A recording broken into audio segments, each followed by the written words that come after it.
forgot to remind everybody about the connection card, but most of you ought to know that by now, so hopefully we got that all squared away. This morning, I'm slipping, slacking. How many of you got an opportunity to hand a card out this week? Now, you don't have to lift your hands, but I'm just kind of asking that question in your mind.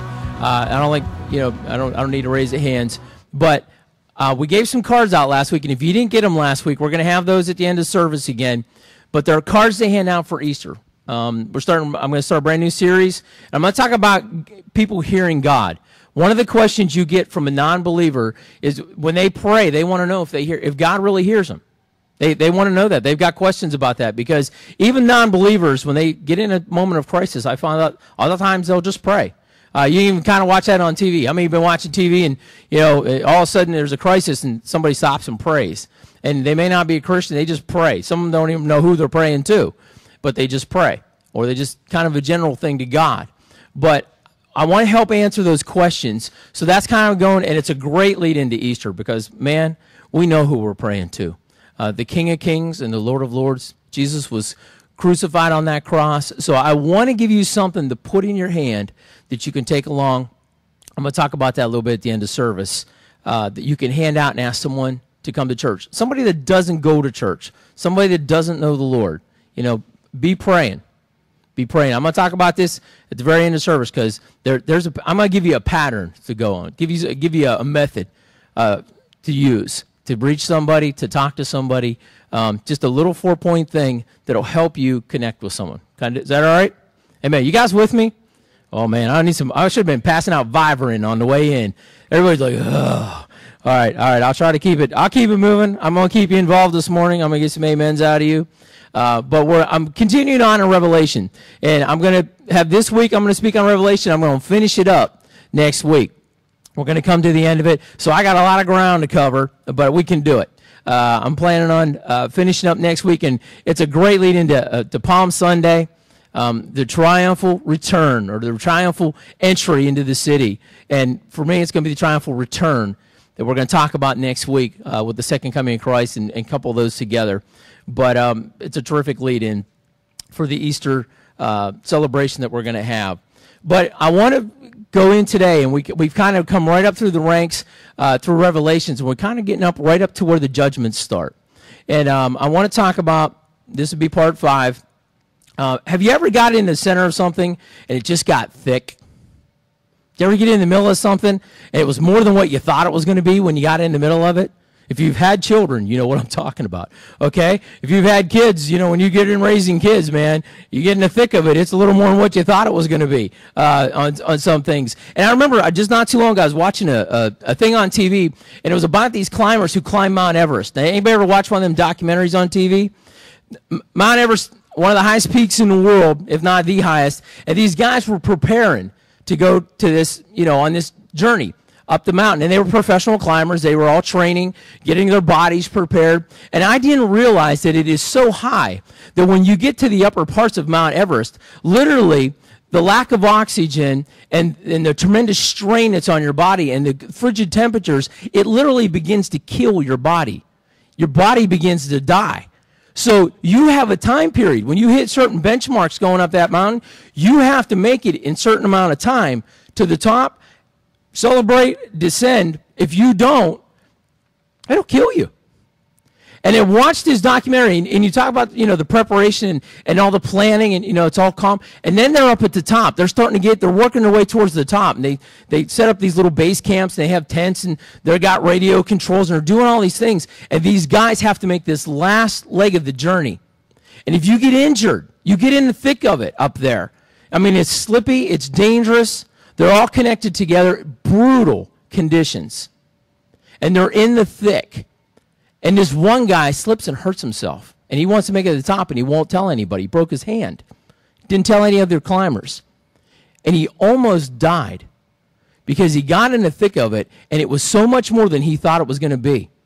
And the other guys were upset with him because they could have died too because he was slowing the whole, they were all tied together. He was slowing the whole bunch coming back down the mountain. But sometimes we get in the thick of things. And this is the thick of Revelations. This is the judgment of God. And it's going to be more than what people expect. It's going to be more brutal than just reading the words and hearing what comes off the pages. You know, so I want you in your mind's eyes, we take a look at these judgments and we think about this in this time of tribulation that's going to take place. I want you to think about being in the thick of it, being in the middle of this, in your mind's eye. You can even kind of use your imagination with some of it. Scripture doesn't give us all the little details. But think about what it's going to be like in that time. And I'll tell you why. Because it'll change your heart about the people around you. About inviting someone that does not know Christ, it'll change how you start viewing people. Because there's people that are going to suffer this. They're going to go through this. And you need to hear this. You need to know. Okay, this is going to happen. All right, so if you got your Bibles, I want you to turn to Revelation chapter 6. And we're going to start in Revelation 6. I'm going to get flipped there too. Verses 1 and 2.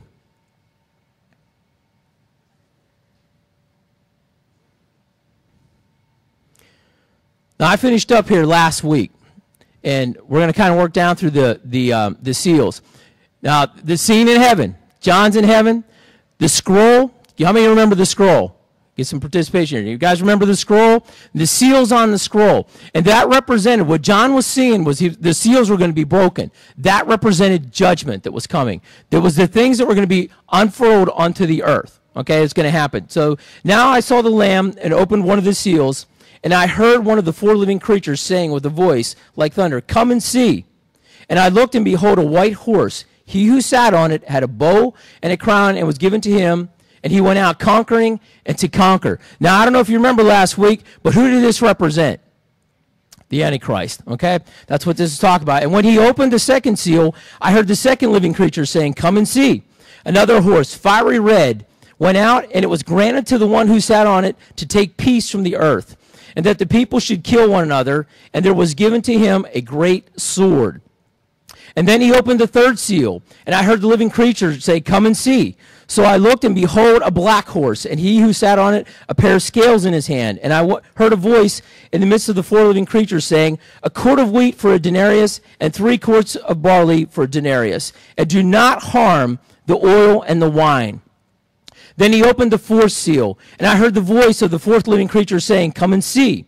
So I behold a pale horse, and the name of him who sat on it was Death, and Hades followed with him. And the power was given to him over a fourth of the earth to kill with the sword, with hunger, with death, and by the beasts of the field. I'm going to stop right there. This is the 4 horses that you'll hear talked about, the 4 horses of the apocalypse. If you'd bring up that slide, just wanted to give you a little visual with the 4 horses of the apocalypse. And these 4 different colored horses.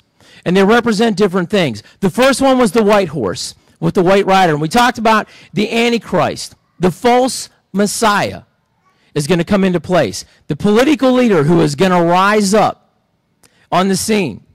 And he's going to step into place. And he's going to come out of a 10-nation group.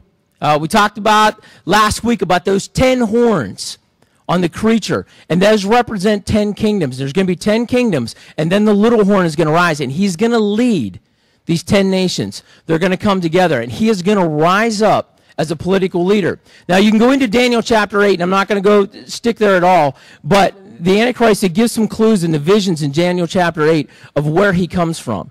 There's a lot of questions with that a lot of times. I've heard different individuals saying, is our next president, is he the Antichrist? All right? The Antichrist is not going to come from the United States of America. He is not a political leader. I don't know why. We're Americans. We think everything comes from the United States. We're going to be the leader in everything. If it's the Antichrist, we're going to be the best Antichrist. It's not true. Okay? It's not true. If you take the representations of the meanings in Daniel chapter 8, they really have researched this back, and they believe it's going to be from modern-day Greece, Turkey, Egypt, or Syria. And from other revelations that are given there and other symbolism that's given, they believe it's going to be Syria.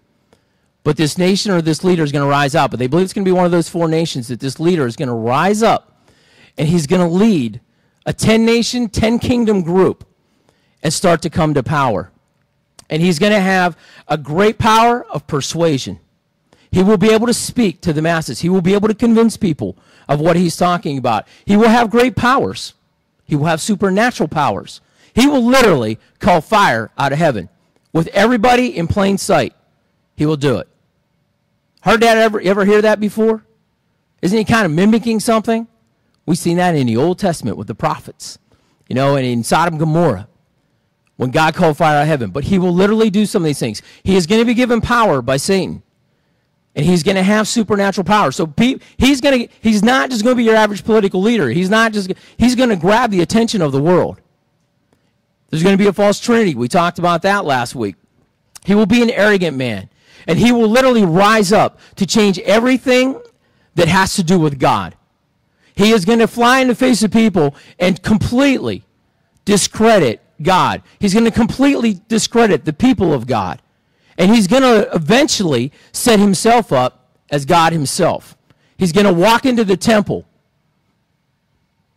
and he's going to proclaim that he is the Messiah, that he is God. He's going to do this. He's even going to recover from a deadly wound. It gives reference in two places in Revelations where he will be, and once to the head, and he will be wounded with a deadly wound, and he will miraculously heal. He's going to have power. He's going to grab the attention of the world. He's going to solve peace problems, war, things that are going on. He's going to come in as a minister of peace, and he's going to solve things that have not been solved for thousands of years in the Middle East, where there's turmoil between the Arabs and the Jewish people. He's going to be the guy that comes in and signs a treaty and brings peace. He's going to get the attention of the world. This is the first horse. And he will go from a minister of peace to the man of destruction that he is in a very short period of time. That'll begin to take place. And the world will be watching as he tries to totally, and it'll be too late once they start to try to come against him, but he's going to go after total world domination with these groups and the kings that are with him. But something's going to happen, which is why we have the second horse. War is going to break out. There will be those who will rebel against the Antichrist. And there's going to be a massive scale war that takes place. These four horses are all connected. And it talks about the rider that's on them. This is the rider that causes these things. And the Antichrist comes in. So you're going to see war take place. The black horse represents famine. When there's wide-scale war, when there's a massive amount of war going on, provisions get low. How many of you have any relatives that were in the Great Depression? I have. My grandparents were, and they sit and tell me that. They used to sit and tell me the stories of the provisions, how there was nothing. My grandpap told me that they used to walk to work. They didn't have cars. They didn't have money for cars. They would walk to work 3 miles every day. They had 2 pair of clothes, good clothes and a pair of work clothes. And he said when it got really cold out, you put your good clothes underneath your work clothes, and that's all you had. And they would walk 3 miles to work outside all day long in the winter, and turn around and walk 3 miles back home. And he said, remember, 1 month at his house, they had no money for food. They ate potatoes every day for every meal for a month.